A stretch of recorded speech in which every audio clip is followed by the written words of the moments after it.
Ľudia odchádzajú zo Slovenska. Mladí ľudia tu nechcú žiť. A väčšinou sa dívame na tých hore. Ale ja hovorím, že není vo vláde. To je o niečom hlbokom a širokom. Je to o našom duchu. Volám sa Svorad a píšem knižky. Už mi jedna vyšla. Je to Domáci hojivý kefír.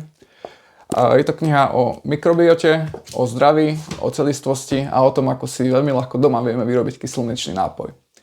Táto druhá kniha, Krkavcové súvislosti, je širšie o vzťahoch spoločnosti, o vzťahoch sám so sebou, so svojím vlastným životným príbehom.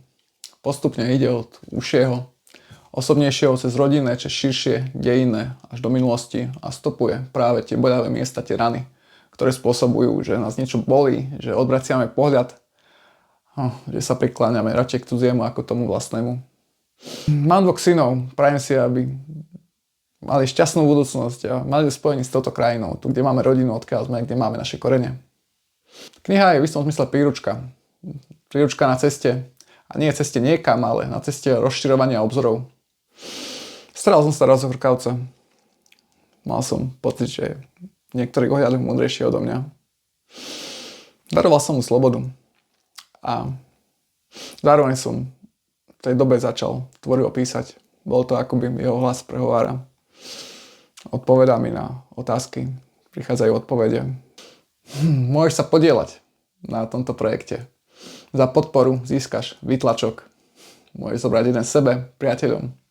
Ak s tebou súznejú tieto myšlienky, budem veľmi rád, ak pozdieľaš túto kampaň na sociálnych sieťach alebo osobne. Táto knižka si zaslúži, aby vyšla. A ty môžeš byť toho súčasťou. Chystám aj osobné stretnutia, kruhy v prírode, v mestách alebo tu na hospodárstve Dolinka, kde teraz bývam.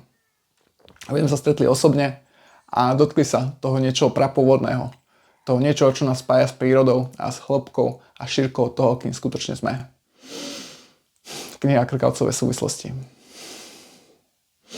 Ďakujem za tvoju pozornosť. Ďakujem za tvoju podporu.